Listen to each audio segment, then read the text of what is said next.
Welcome back to Deeper Threads, everyone. Thank you so much for your patience while we've been relocating. We've been moving a family of 6, and it was physically and emotionally intense, but we did it, and now it's good to be back at my laptop. So I just wanted to share, while I was packing and cleaning and unpacking, I've been thinking a lot about my work, this podcast and my book, and I wanted to really get to the crux of my why. Why am I doing all of this? And when I really reflected on that question, the answer became really clear, because I know in my own life how much this dive into the deeper threads of my own being, how much it's done to help me feel more alive and more free and more whole. And really, I want that for you too. I just know in my core that wholeness is where true change begins, and that's individually and collectively. And I've got a bunch of conversations and written pieces and book news and things that are coming up to help us on that return to wholeness. So thanks again for your patience over the past few months. Thanks again for being here, and let's jump straight in.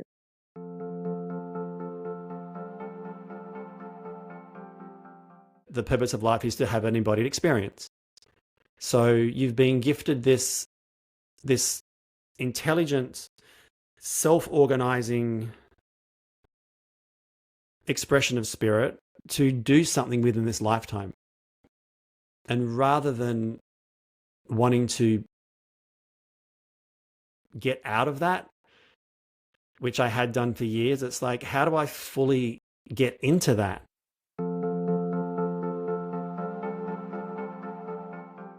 Welcome to Deeper Threads.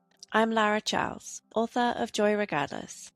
Here we explore what lies beneath the surface, in ourselves and in the world, all in service of returning to our wholeness, because wholeness is where real change begins. Let's dive in.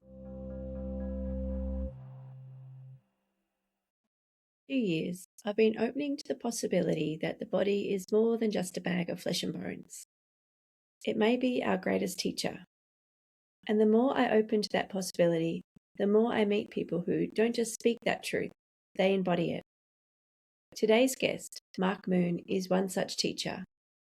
Mark is a Sydney-based yoga and breathwork practitioner and founder of the X-Breath, blending science, psychology, and spirit to guide people towards deeper emotional wellness. His breathwork sessions are profound. I'll pop a link in the show notes to a blog I wrote about the clarity that arose for me after just one session. In today's conversation, Mark shares how the body reveals the deeper threads, the unconscious patterns and survival strategies we may not even realize we're carrying. Often they first show up as tightness in the jaw, shoulders, and chest. He explains how breathing into and moving through those tight places becomes a doorway, not just a physical release, but to emotional clarity. That's certainly what happened for me. Breath is power. I once read that in some cultures, the word breath is synonymous with the word for spirit. Let that settle for a moment. Breath means spirit. So what if breath is not just air moving in and out of the lungs? What if it's the way spirit moves through us? We spend so much of our lives, I've spent so much of my life, searching for guidance outside of myself. But what if guidance has been moving through us all along? My hope is that this episode opens you to the possibility that when we slow down enough to feel our breath, we begin to hear what's always been speaking. Perhaps breath is how spirit talks to and through us. I hope you enjoy this chat. If you do, please share it with anyone you think would resonate with exploring the deeper threads of life. And subscribe over at laracharles.substack.com for more conversations and reflections. The link is in the show notes. Mark Moon, welcome to Deeper Threads. Thank you so much for joining me. Thanks for having me. Oh, it was so cool. We connected at Billabong Retreat, which is such a beautiful place. And so much of what you said floored me. So I just really am excited to get you on and pass forward a lot of the wisdom that you shared. So you're a breathwork practitioner. So I just wanted to start with simply, what drew you to breathwork? Where were you at in your life, and what were you seeking when you kind of transitioned to being a breathwork practitioner? Yeah, I wasn't looking for breath work when I found it. I hadn't done it before when I first stumbled upon it. I was very much into the yoga. So, if anything, I was looking for something from yoga as such. Hmm. So, I transitioned into that after hitting quite a big burnout from my fitness days, doing basically group fitness full time, personal training as well. And I hit a massive burnout wall, depression, like late 30s, which was 10 years ago now. And that was the first transition into something that wasn't overly results driven as such. It was the transition into slowing down, the transition into not focusing so much on what I was achieving all the time. So I started doing yoga teacher training, and because I love teaching group fitness, so I loved the movement aspect. I loved anything to do with fitness and keeping my body active. So it kind of seemed like a bit of a no-brainer transition to go from the fitness world into the yoga world as such. But at that time, having no idea that I wanted to do anything around spirituality or really anything around the philosophy side of things, I thought I just wanted to focus on more of the movement side of yoga, which is obviously very Yeah. different to how I teach it now, right? So, As you would have experienced at absolutely. Billabong. Yeah. Yeah, yeah, definitely. So my first take on it was very much just to balance out the fitness and stretch the body and not really focus on anything else. But then a yoga studio that I was teaching at had a lady come in and do a breathwork session. I had no idea what it was going to be. And that was my first experience of anything breath related, especially in the like rebirthing breathwork or that conscious connected breathwork style of transformational breathing, we would call it. And that pretty much just blew my mind. That very first experience was kind of hard to explain. It is one of those things that you have definitely got to experience that style of breathing for yourself to know what it can do for you. But it kind of gave me a taste into what you can actually do naturally in the body. And I'd been on a bit of a healing journey before that as well. I'd done some NLP stuff like neurolinguistic programming, and I'd done quite a bit of therapy, like personally for myself. But I still felt quite stuck in the body. And it was really the breath work that started to really loosen up that rigidity and armoring and all the stuff that was held in the body. And it was really the breath work that then I think gave me the full appreciation for what you could actually do in yoga, and really gave me the hunger or the thirst for really exploring those deeper levels of the philosophy and the spirituality side of things. Because you said something at the retreat that just fascinated me, because you just explained you were in the fitness Yeah. industry, and you said you spent decades working on your body to realize you were never in it. Yeah. And that really resonated with me. I really can completely relate. So can you Okay. explain, what do you mean by you weren't in your body?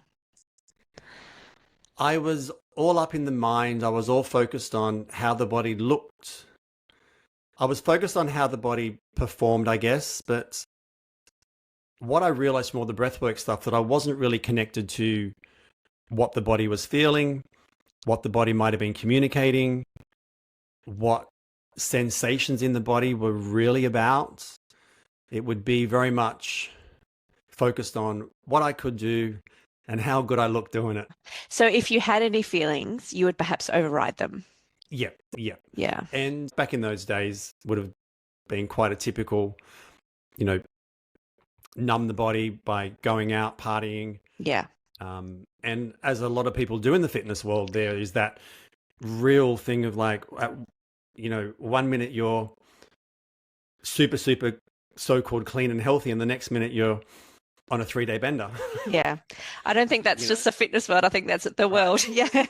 And Yeah. it was very much like that, where there was obviously a lot of numbing of the body more so than really connecting and feeling into what was that? And that took quite a while to realize. That realization that I shared, that was after quite a bit of work, where it's been the last couple of years that a lot of those aha moments have really dropped in. And a lot of the stuff that I share, like when I'm at places like Billabong, is really stuff that has become very apparent only in the last couple of years. Then finally start to have those aha moments that no one can really tell you or teach you. They're really those moments of your own inner, like, Absolutely. oh, the internal penny dropping, right? Yeah. And then it's like, Yeah. haha, my whole life makes a little bit more sense now. Yeah. Yeah, I And get that's that. really the stuff that I explain now. Like, as you were saying, the things that I've explained, like the things that people probably always heard before and things that I've always heard before. But it's not until you have that internal self-knowing that it really makes sense and becomes very clear, Yeah. even to me. And I think there's also, you came out of the fitness industry and then you started yoga and that led you to breath work and that led you into deeper. So there's a progression. So perhaps, when you first started your yoga journey, you wouldn't have had those realizations. It's just such a process, isn't it? Absolutely. Yeah. Absolutely. And I often find too that, like, one thing then leads, as you said, leads into the next thing and then leads into the next thing. And And I really get yeah, that, because sometimes like it can be like awakening and spirituality, it can be portrayed as it's this one moment of realization and our world changes, but it's just these tiny micro little yeah, inner shifts, and it's lifelong work, I think. And it's just, yeah, yeah, and I love when I meet people like you who are very real in that. Like it's not like I transformed from one retreat. It's like actually I do the work, something shifts. I do the work, something shifts. yeah, that's Yeah. right. And Yeah. it's very much like that. And it's a bit of a double-edged sword too, in that healing mindset, because even in the breathwork world, you will hear this throwaway statement a lot that one breathwork session can be like 10 years of therapy. And it does have truth to that it can be very powerful in one session, that you can have a lot of aha moments and a lot of clarity and a lot of things moving through the body. But it's hardly 10 years of therapy in one session, because that just completely negates the fact that there is still so much work that needs to be done, even when you've had those Yeah. little aha moments. And that can probably be one of the biggest traps at the moment, is that people then think one session and you're done, and it's not a one and done process as anything, right? It's like Yeah. saying I do one yoga practice and I'm flexible and, loving my body and I've, got it all figured out. It's just simply not true. Yeah, Yeah. absolutely. So I've been studying these concepts of the sacred masculine and the sacred feminine with Mhm. as energies within each of us. And what I've come to understand is the feminine way home to ourselves is through the breath, is through the body, is through that slower, grounded way of being, through that feeling our way through life. And you're in a man's body, but you embody that. So how has that kind of coming back into your body and listening to your feelings, how has that changed your life?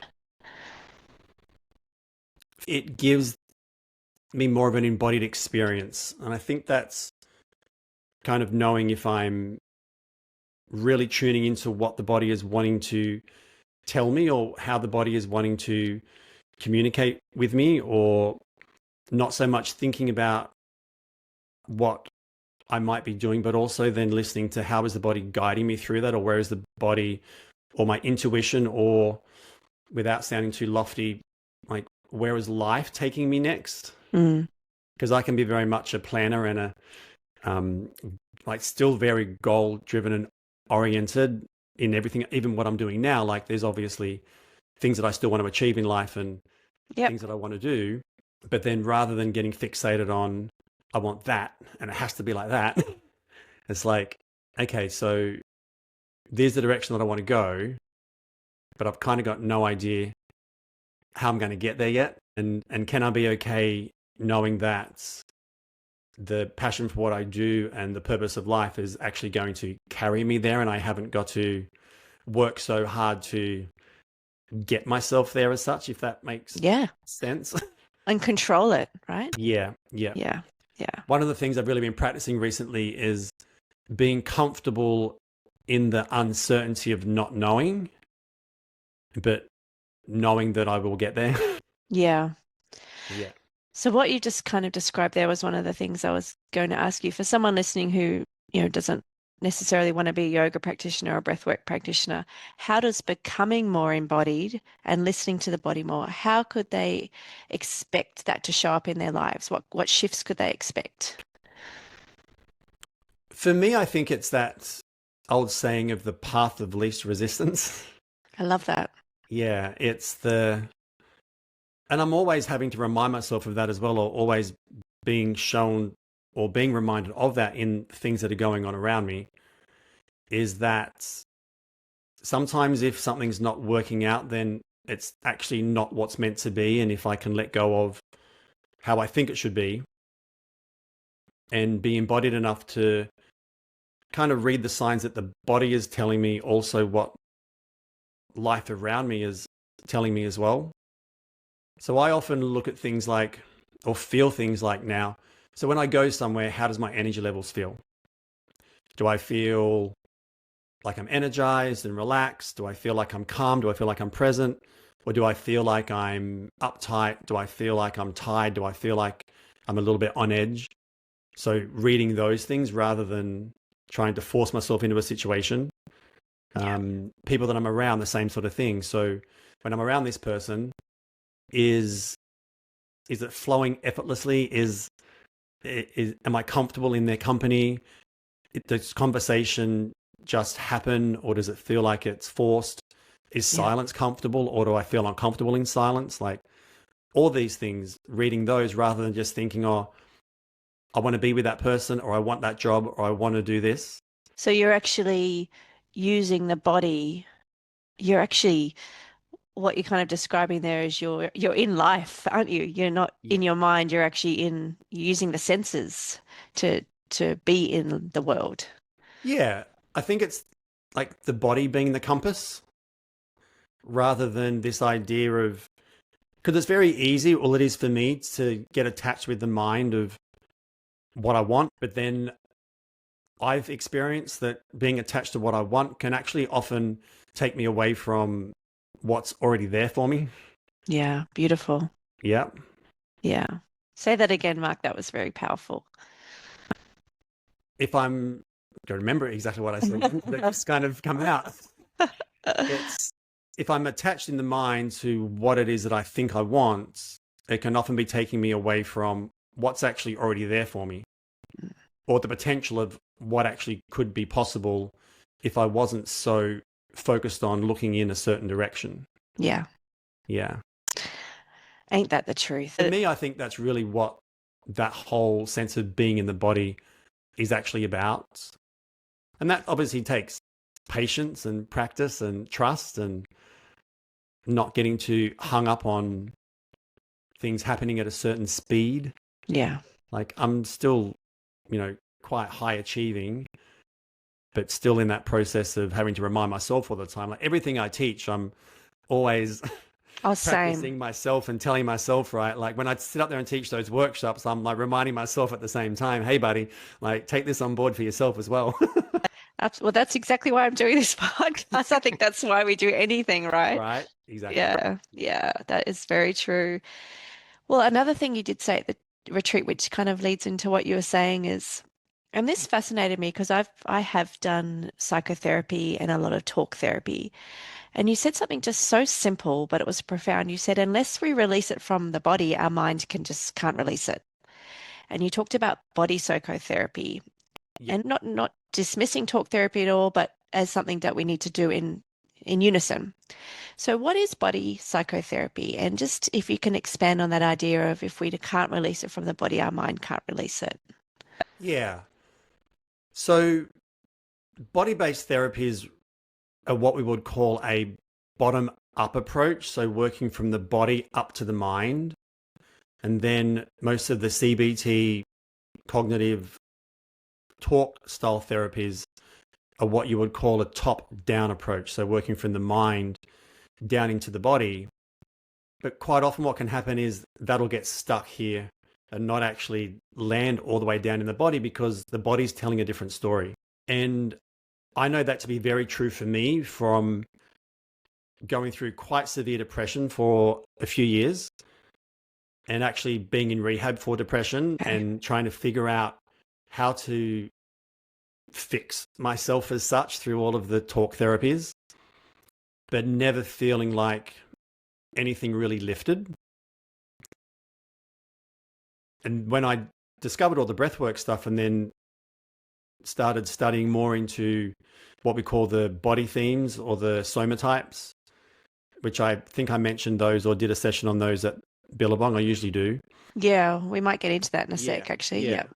So that's the whole idea that our body holds armoring or tension, tightness. Most people probably just think of it as tightness or restriction in their body and think they need to stretch more or be more flexible. But it's really what our body is holding in, and it's usually in the fascia of the body.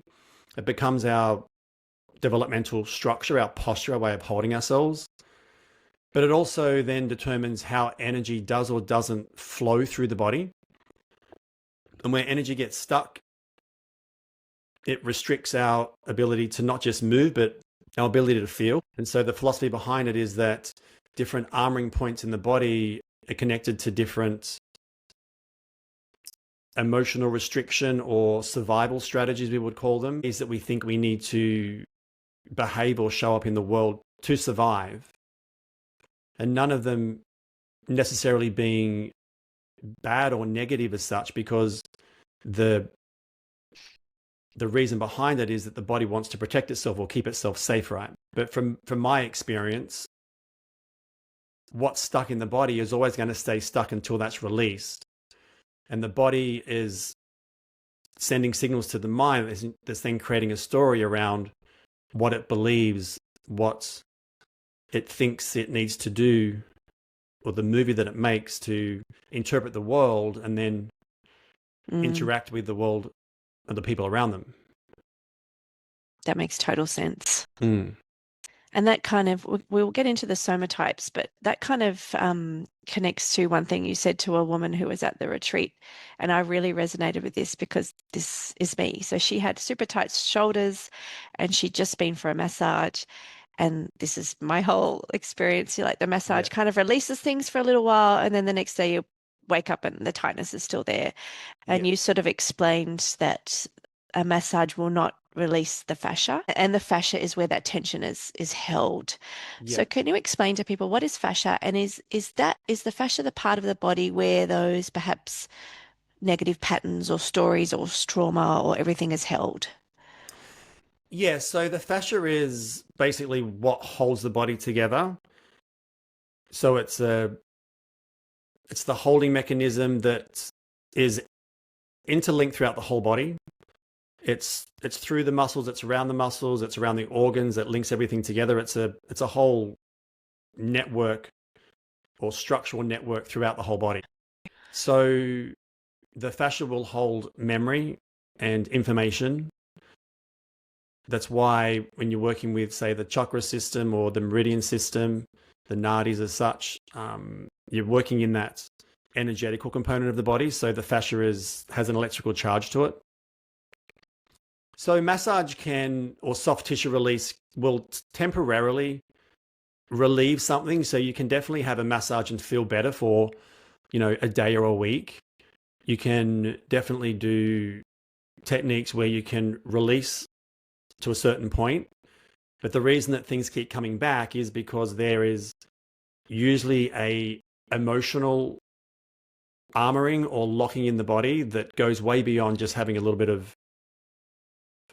soft tissue or deep tissue massage or release kind of thing. I want to keen to get into some of the practices that can release the fascia in a sec. But before we do, can we just retreat back to what you're talking about, the soma types? Because I'm still really fascinated by this and I have very little awareness of it. So in my understanding, it's the different ways that the body holds tension.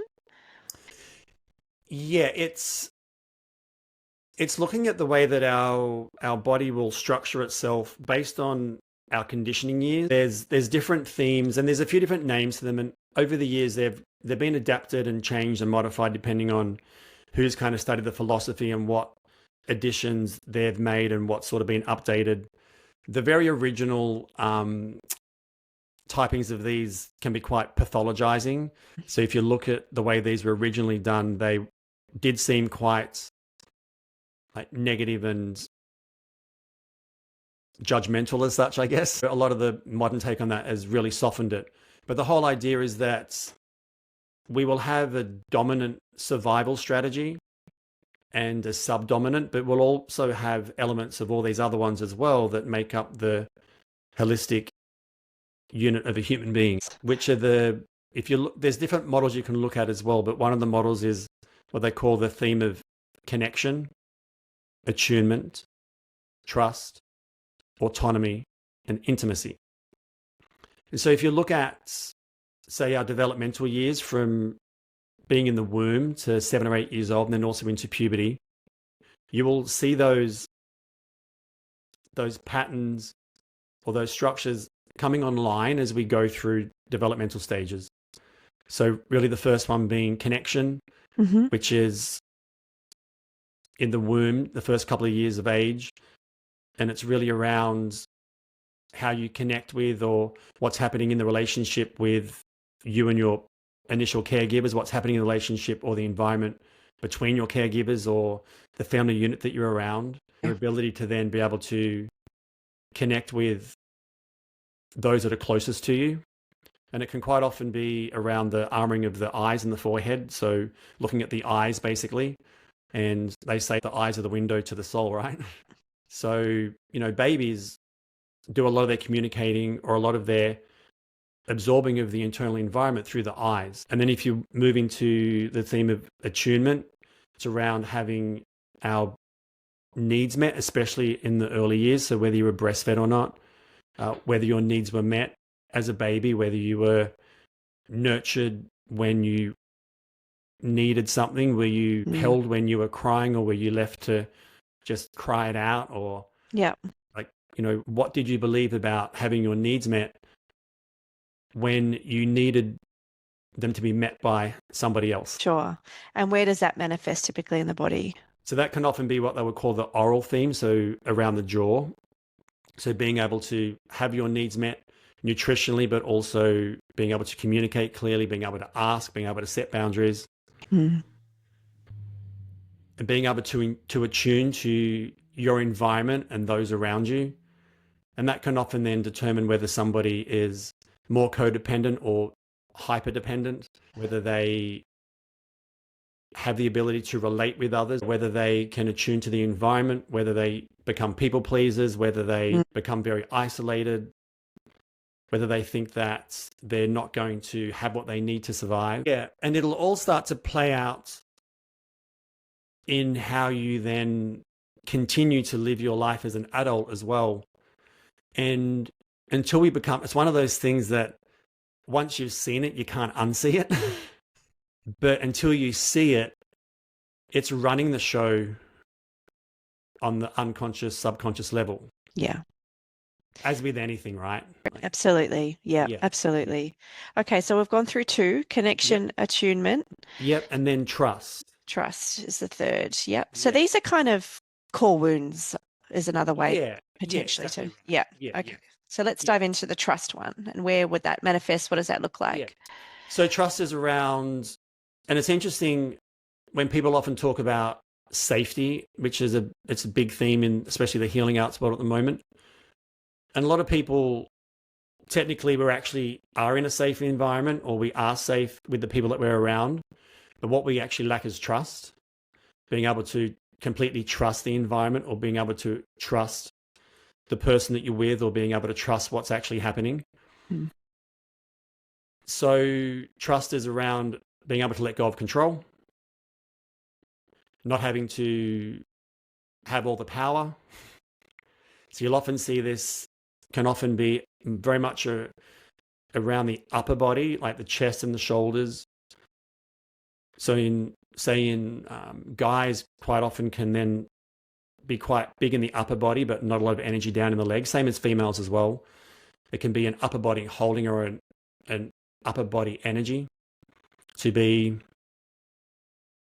dominant, or so this theme could also be called more of an aggressive style theme. Being able to just let go and trust that you don't always have to be in control or have the power. Yeah. Yeah. And that's why it manifests in the upper body, because you're kind of presenting yourself quite big. Yeah, Yeah. that's right. Okay. And different methodologies of these may put these in a different order as well. So what I've studied and learnt too is that there isn't necessarily the exact order as well, depending on what your environment was. So depending on what age this develops might not be the exact same age for every person. Sure. Yep. Yeah. And the next one is what they call autonomy, which is also around freedom of expression. So being able to express who you are as a person without being shamed, without being told that that's right or wrong or good or bad. And that can be in those years when you are just starting to experiment with the clothes you wear, the way you act, the way you speak, what your interests are, all those kind of things that are very normal for children around, 6, 7, 8 years old. But if they're bullied, if they're picked on, if they're told that boys don't do that, girls don't do that, Yeah. that's not right, depending on what the family unit believes around religion or politics or presentation or dress or anything like that, it can really have a big impact on somebody growing up thinking that their natural way of expressing themselves isn't acceptable. And it's also, it extends beyond the family unit. It's culture as well, isn't it? Exactly right. Yeah. Exactly right. Yeah, that's exactly right. So it just continually sort of, goes out. So people can then as an adult have a lot of shame or guilt around how they want to dress. Yeah. That can then start to lead into sexual orientation as you move into the final theme, which is intimacy or love. Before we move on to that one, the autonomy one, where does that typically manifest in the body? So that quite often can be up in the shoulders and a holding pattern down the back of the body. Yeah. And often down into the glutes as well. So quite often the analogy can be that there's like a holding at the back of the body, almost a bracing of oneself. Bracing. Yeah. Yeah.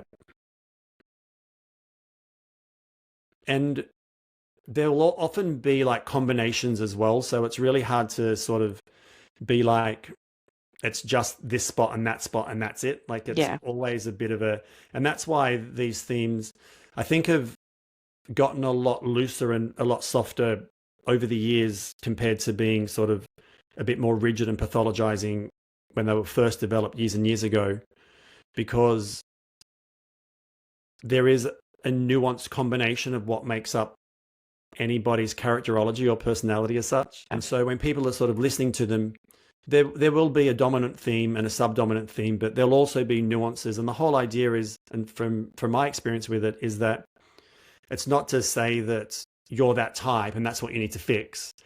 It's looking at and going, okay, so where may I not be in tune with or connected to that I can then start to open and soften a little bit? Where might I be overly dominant in that I can maybe start to soften a little bit?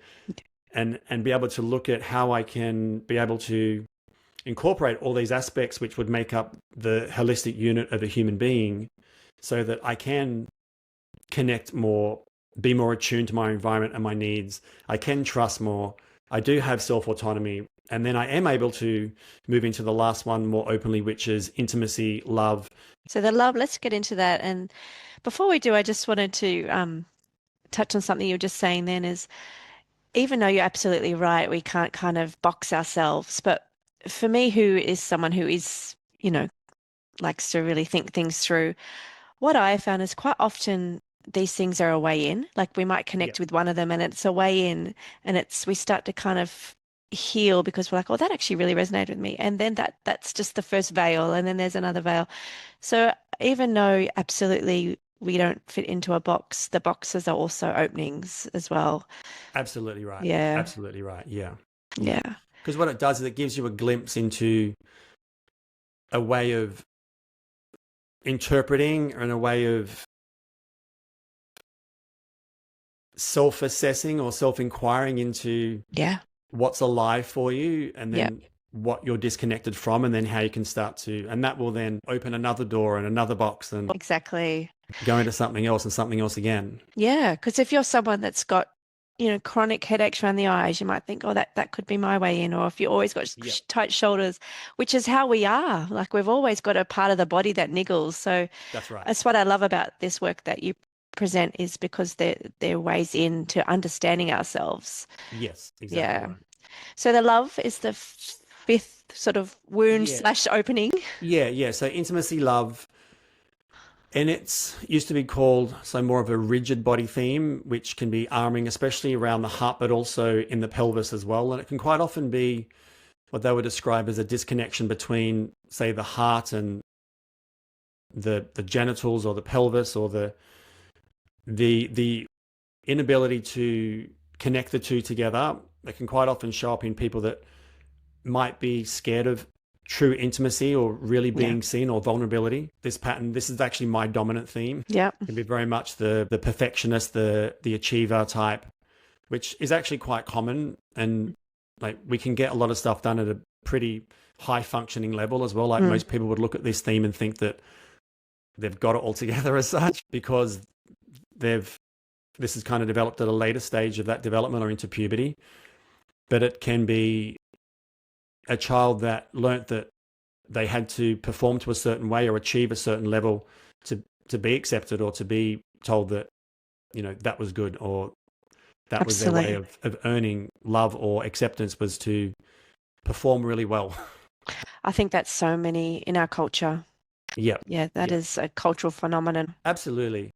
And like other philosophies, like I've actually studied a few of these over the years, and so they all kind of have similarities, and some of them will have like 6 or 7 of these body themes, but they will kind of have, and even the 5 that I've said like do have subcategories in them as well, but it then becomes a lot for a podcast to kind of, or even a workshop. That's why even in the workshops, like I keep it to that main 5. Yeah. And people really resonate with those themes of connection, attunement, trust, autonomy, intimacy, their themes. And that's actually from the neuroaffective relational model around healing developmental trauma. So there's some really great resources that I can kind of give you at the end if you want to pop them on to the end of the podcast as well. Great. Yeah. But they're sort of great ways to then get people to have a think around where they might be functioning at this point in time, and then where the doorways of possibility are open, that they can then start to look at the other aspects of their being that might be hidden or closed off or disconnected from as such. Yeah. Yeah. That'd be great. I'll put the links to anything you recommend in the show notes, so we'll get those off you at the end. Because originally those ones would have been called like the leading pattern, the oral pattern, the aggressive pattern, the enduring pattern, and the rigid pattern.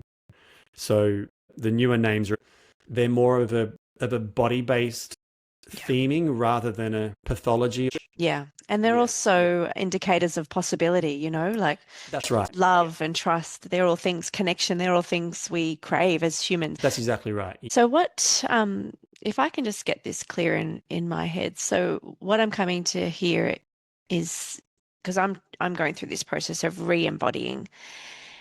And so from what I'm heard you say today, you hit a point and you started off yoga, but that led you really deeper into the body. And then you've used these soma types as an opening into feeling within your own body what's tight, what needs loosening, what needs to work on. So you've kind of used the body really as a doorway into your own emotional conditioning and patterning, and then started to, once you release the body from those patterns, and then you did feel it release in your mind as well. Yeah, for me, definitely. So I always feel like as I can release the tension of what's being held in the body, what I'm holding onto in the mind tends to soften as well.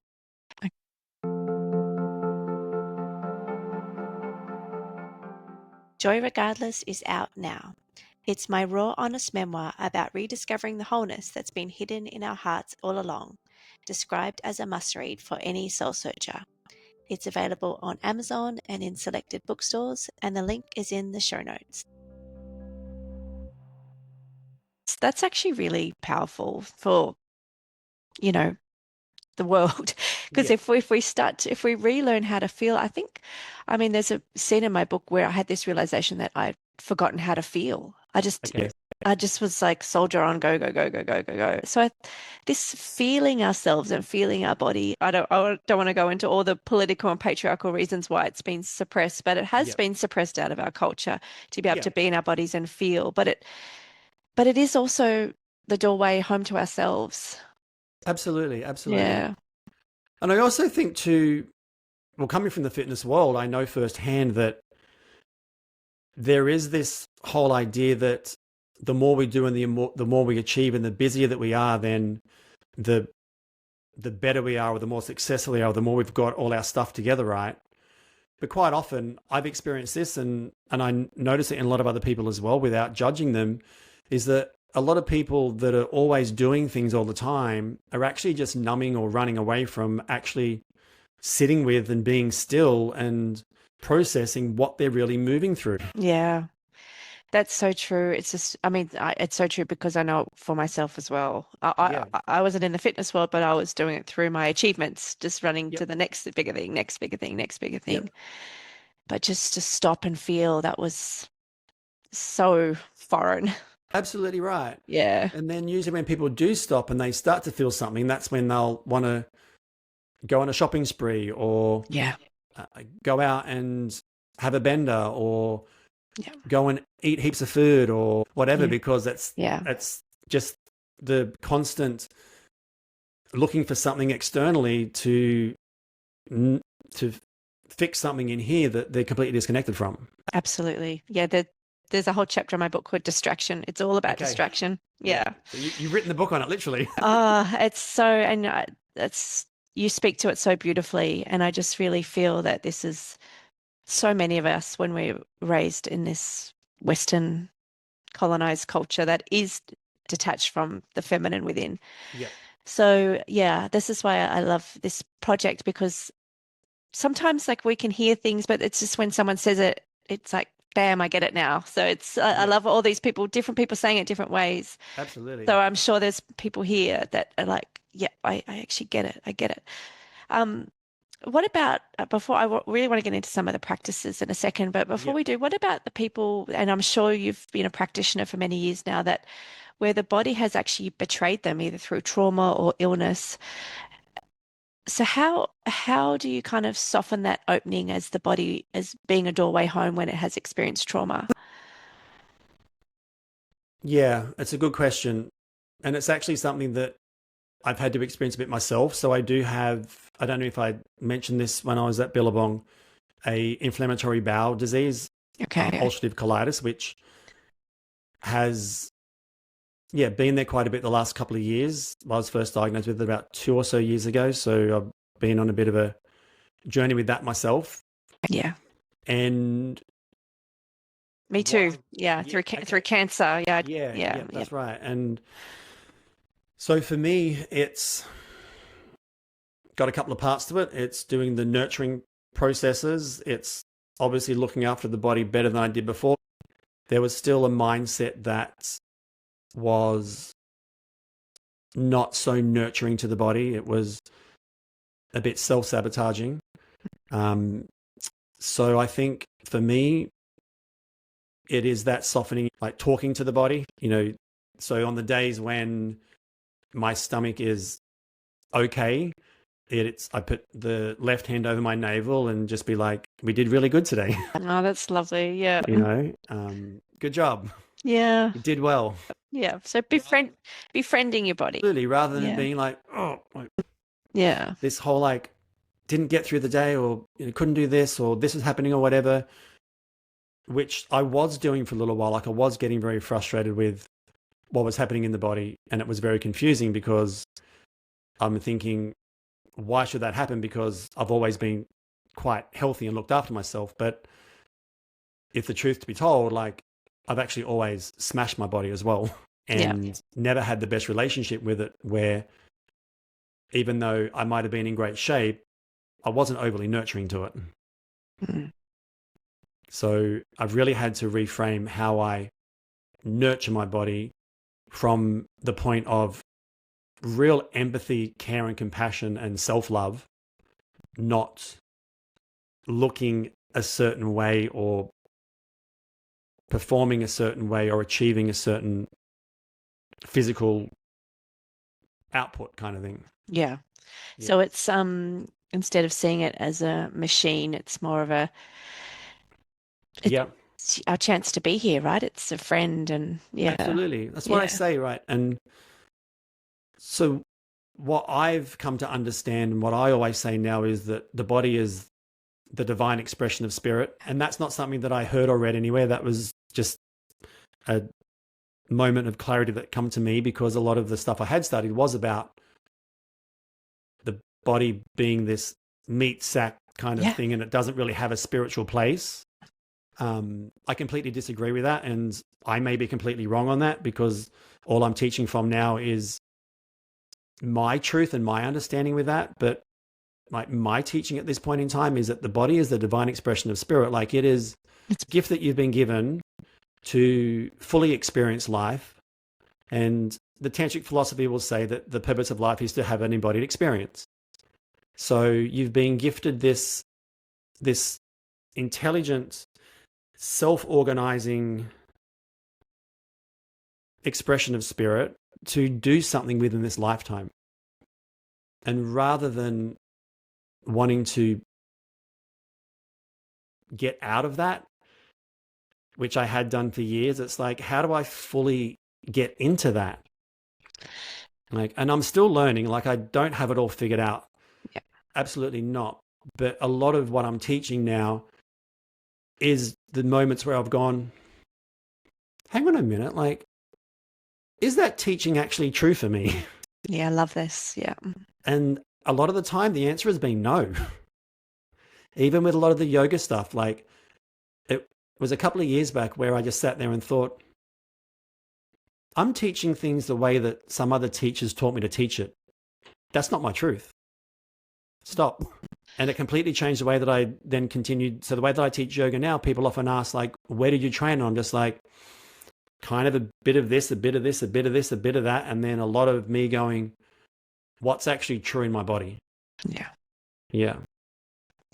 And that comes from that whole journey of returning and feeling. Yep. Yeah. Yeah. Absolutely. Because it brings clarity and truth. This is what I'm hearing from you. Yep.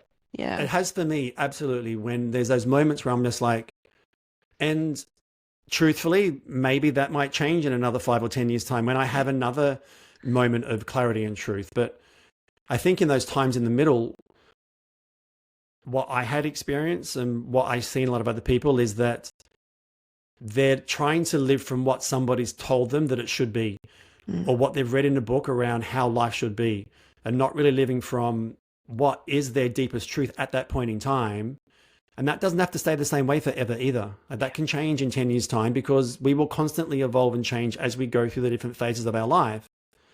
Like, I know for me, just turned 49, it's completely different to what it was 20 years ago, right? It's just a whole other level of what's important to me and what I want to do and achieve in this phase of my life. Yeah. Yeah. Yeah. Beautiful. So can you say that again? The body is the divine expression of spirit. That's so beautiful. And that leads to your business or your website, which is called the X Breath, because you say it's a combination of science and spirit. Yeah. So is the X Breath, is that a practice to help us come back into our bodies, to start to release some of those fascias, some of those holding parts where the somatypes have brought to our attention? So what is the X Breath, and how can we use that in our lives? So the X Breath is like the business brand banner, but then I've also got what I call expansion breathwork, which is my breathwork modality, which is expanding your capacity for life. Beautiful. Which has all these elements to it. It's nervous system regulation, it's physical movement, it's armoring release, it's energy activation. It's all these things. And so it was really hard to put that into one name. So basically the X Breath was born because it was these things thrown into one thing that was kind of like, X marks the spot, that's your hidden treasure. I love it. But it's using breath as a doorway back to that hidden treasure, isn't it? Exactly right. It's using the breath and using the body as well. In the body. Yeah. So Okay.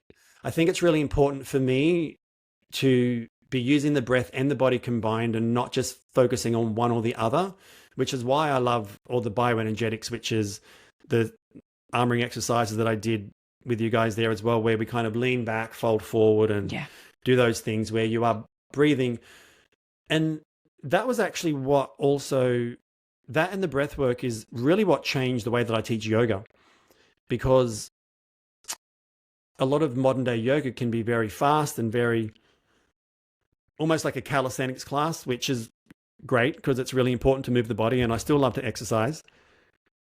But with the bioenergetics, what you're doing is you're staying in each posture for a long period of time, like 90 seconds, 2 minutes, 3 minutes, and focusing on the breath. So the philosophy is that you are aware of the breath, you put your body into a position or a stress posture, and then you're aware of what's arising, which is actually what more traditional yoga is, where your breath is the foundation. But none of the yoga teachers training I'd ever done had really had breath as the foundation. It was always posture as the foundation. Mm. But from all the studies that I've done, I've really come back to breath as the foundation.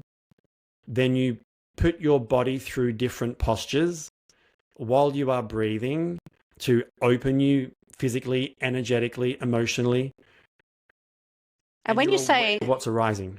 And when you say opening, so if we just link it back to those soma types, so I'm sure there's different postures that open different parts of the body that may have been stuck, like jaw, like you got us to do like a lot of jaw opening. Yeah, and open and close the eyes and that. Yeah, yeah, exactly. So I don't know if I know because a lot of people are listening to this rather than watching, so they may not be able to see some of these postures. So perhaps I can link to some of your YouTube videos below. But is there good for the people listening? Could you talk through any kind of general practices that begin to open and release the fascia and start to release some of that that's stuck? Well, the one that I did where you're holding the shoulders up and you're holding a shrug, like you want to bring the shoulders up towards the earlobes, and you're holding it and you're breathing in and out through the mouth, and it's like you're squeezing everything in as tight as you can, and then you release. And then quite often as people release, they will get an energy release or an emotional release, and as they're holding it can quite often bring up a bit of anger or resentment or a bit of a kind of growly sensation in the body, so to speak. So that's a quite common one that usually releases a lot of the tension that's being held around the shoulders and the upper back. The bow and the arch that I do a lot, which you do in every yoga practice, your sun salutations, your classic standing up, bending backwards, forward folding, but just holding each one for a longer period of time rather than just one breath, like being in that bending backwards like you would for the sun salutations, and holding and just feeling energy moving through the front of the body, which people then start to feel that vibration because you're opening the pelvis, you're stretching the abdominals, you're opening the chest and shoulders. So it can be a very hard opening kind of experience for a lot of people. You're opening through the upper shoulders as well. So, and you're also you're feeling into the feet, so you're grounding into the legs. So it's a real full body experience. And then the counter posture to that is to then fold forward like you would for a forward fold and just let everything hang. So what we talk about in this work is a charging of your energy and then a discharging or a releasing. So activating and then deactivating. Sure. Yep. And that's what you want to do. And this is not like as you said, this is not a one-off practice. This could perhaps become a daily practice. So if we just move through a basic sun salutation, you're suggesting that we just hold each posture, say for 3 to 5 breaths or even longer. And actually, while we're holding the posture and doing those breaths, noticing. So if we're doing a back bend and we're noticing, I'm really, really struggling in this, is that perhaps an indication that we're armored around the chest and there's a lot to release there? So are we kind of, when you say, and we're noticing the feelings, are you then kind of in the process of making the connection of what needs releasing, what's tight? So just talk me through that whole kind of like body to thought process. Yeah. It's a little harder in a yoga practice because you're moving a little bit faster, but definitely in the bioenergetic practice, the whole idea is that, yes, you hold in that posture and you notice what's arising. So how are you breathing? Are you wanting to get out of it as fast as you can? Are you able to lean into it? What thoughts are arising? What judgments are arising? Where's the body holding? And just really being aware of that, because quite often the longer you can stay in it, the body will actually start to release. I always say to people, nothing should be painful to the point where it feels like you are going to be injured. But you will notice that feeling when everything just opens and like the lights turn on and you are in a back bend or in a posture where you are fully in it. Okay. Yeah. So if I'm doing like a back bend and kind of that's that real heart opening. So the thought process for me, and this is my own thought process, is oh, I bloody hate this. What the hell am I doing? This practitioner's annoying the shit out of me. Like, so all these thought process, the first time you're doing it could be going through your head. Yep. But what I'm hearing you saying is if we keep the practice up, that thought process at the beginning, like, oh, this is really bloody annoying me, maybe in a month's time, that's dissolved. So that just proves that actually your heart has opened and you're now accepting more and you're leaning into more. So it's kind of the thought process starts very kind of practical and tangible, but it is actually just slowly opening your heart by just simply doing the posture. Yes, and not necessarily just opening the heart, but opening your perception. Because, see, at first, what you were saying was quite self-judgmental, right? So that's usually where we all start, right? So we will self-judge or judge others. Yes. Right? And then if we can start to soften that a little bit, then we start to bring it back inside. Okay. So what's happening for me in this posture? Oh, I'm judging that I can't do this. This is hard. Why am I doing this? Or whatever the scenario is, your self-story. But then the more that you can do something and the more that you might actually start to reframe that, oh, actually, I can do this. Oh, actually, this feels really good. Oh, I'm much stronger in this. Still self-judgment, but in more of a positive light. Yep. Yeah. But then that will start to change our ability to connect or want to do it, right? Because the more that we can then start to enjoy something, as an organism, our natural instinct is to move away from pain and towards pleasure. Mm-hmm. So the more pleasurable things can become, then the more we will do them. Sure. So as we can start to move away from a position being painful and it becoming pleasurable or enjoyable or something that we actually like, it then speeds up the results because we will do it more often and enjoy the process a lot more. Okay. Yeah. And then what is the emotional or pattern release then? If we start, say, let's go back to the back bend and we're hating it, and then we stick with it, and then we start to find it quite pleasurable, what then has released within us? So a lot of the heart armoring is actually in the back of the body. So usually that's what it is, that we've actually been able to soften and open and release. That's why back bends, a lot of people can actually be really, really painful or really, really challenging. Mm. So it's not necessarily that you're opening the front and opening the heart that way. It's actually also what you're doing in the back of the body as well, and opening that for the energy pathways to open. So in bioenergetics, that'd be called streaming. So energy is streaming through or moving through without being restricted or armored or blocked. And when someone starts to experience that, it's something that you will want to experience more and more.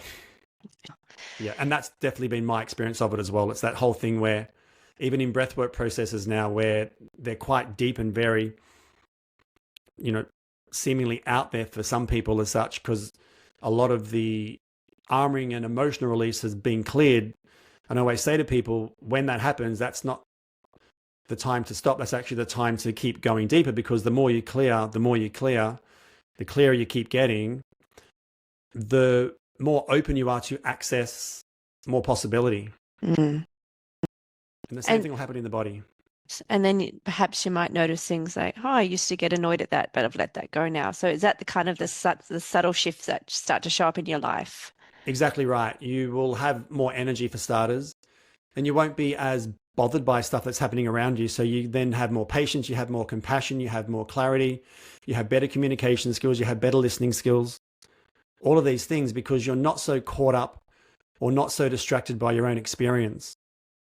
Because when we're distracted by our own experience or how something might be bothering us, we're completely disconnected from what's happening around us most of the time, which is what happens in relationships, right? Like somebody will be so caught up on what their experience was and no, you didn't do this for me and you didn't do that. But was that person actually in tune with what the other person needed at that point in time as well? Yeah. Yeah, I think anyone in a relationship it's all can your relate. fault. Yeah. Oh, isn't blame the root of every problem? Yeah. Yeah. Yeah, I love this connection because a lot of light bulbs are going off for me because I think, in our Western yoga classes, it's just about moving the body and the body base, but the deeper thread Yeah. is it actually, if we are conscious of the breath and we're conscious of the movement and what feelings arise as we're doing it, and that opens the process of releasing those feelings. If we see yoga as a pathway to doing that, that has huge implications of how we show up in the world. Absolutely. Absolutely right.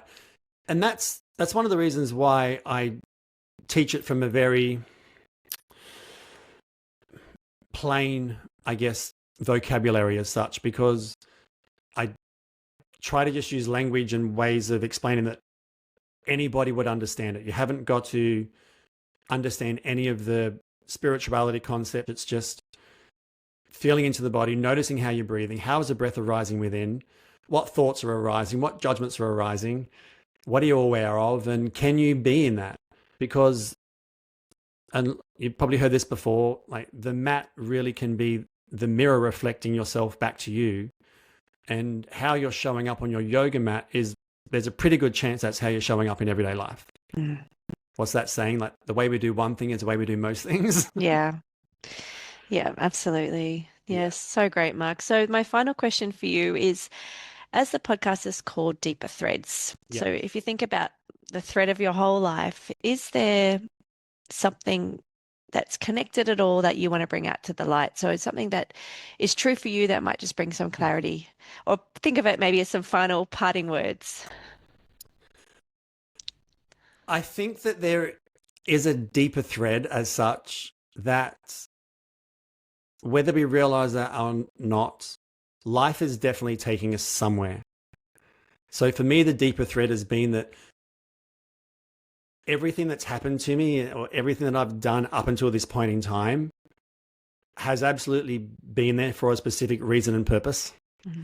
As painful as that might have been, or as much as I might have wanted those things to not be how they were at that point in time, I think for me, the deeper thread is the appreciation and the gratitude and the knowing that if it didn't happen that way, I wouldn't be here right now on this podcast with you. and being able to just be in that moment of acceptance is definitely something for me that really drops in. Yeah. Amazing. Yeah. So kind of the deeper thread for you is, just correct me if I'm wrong, hearing is actually acceptance and gratitude. Yeah, acceptance and gratitude. And what I said to someone the other week was like, where do we make life harder for ourselves than it needs to be? And so I think something I've really been practicing is not making it harder than it needs to be and just accepting that that's where it is right now and being grateful for that. And I've noticed that as I do that, the next opportunity or the next doorway opens. So powerful. Yeah. Well, thank you so much. Not always easy though, is it? Oh, it's absolutely not easy, but it is a softer way of living. Yeah. Yeah, absolutely. Yeah. Yeah. Well, thank you so much for joining me and sharing all that amazing insight. I can't wait to put it out to the Deeper Threads community. So, Will, if you can just after this let me know the YouTubes and resources, and I can put it all in the show notes for people who want to see visually some of these practices. Yeah. And how can people find you, Mark? They can find me on Instagram. My name, Mark Moon _ the X Breath, THEX, marks the spot, breath. Also, the website is thexbreath.com.au. All of the social media stuff is my name plus the brand name. Great. So they should be able to find me on any of those. Yeah. Perfect. And I'll put links to those as well. Great. So thank you again, Mark. Thank you for having me. It's been a pleasure. Before we close, I just want to briefly recap on the 5 soma types because there was a lot to take in. So remember, these aren't boxes to put ourselves in, they're doorways into understanding. So the first one was connection. This theme develops in our earliest years, even in the womb. It relates to bonding, safety, and our ability to feel connected to others. In the body, it often shows up around the eyes and forehead. Attunement is next. This is about having our needs met, being nurtured, being responded to. When attunement is challenged, it can show up around the mouth and jaw, so our capacity to ask for what we need or speak clearly. Trust is next. Trust is about safety and control, our ability to let go rather than grip tightly. In the body, this often manifests in the shoulders and upper chest. Holding here can reflect the need to protect or power up.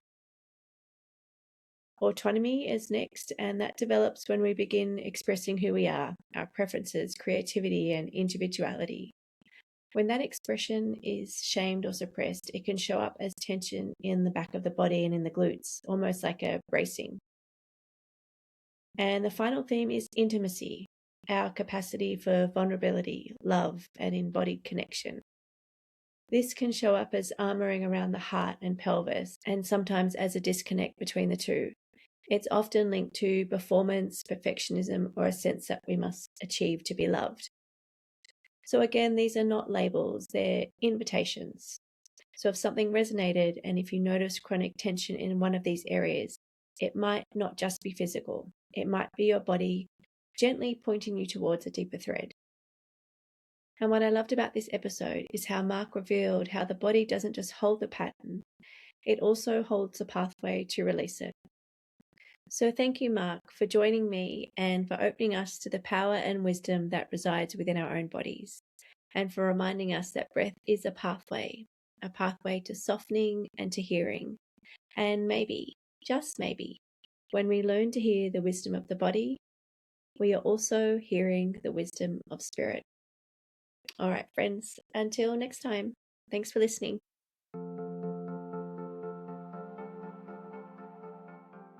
Thanks for listening. If this episode resonated, subscribe over at laracharles.substack.com to ask any questions. The link is in the show notes. My Substack newsletter and this podcast are free because I believe these conversations and reflections should be available to everyone. But I am a one-woman show and any support would be so appreciated. If you are in a position to support my work financially, you can become a paid subscriber over at Substack for just the price of a cup of coffee a month, and you get the audiobook version of my memoir for free as a thank you gift. I'm so grateful to everyone who has already become a paid subscriber. You help me keep this project going. This podcast is also available on Apple or Spotify, and you can follow by clicking the plus or follow button. Deeper Threads is here to help us remember who we are beneath the surface. It's a show for anyone yearning for more meaning. So please share the podcast with your loved ones because we get to more depth, kindness, and justice, all the good stuff, when we are all willing to dig a little deeper. Thanks so much to you for being here.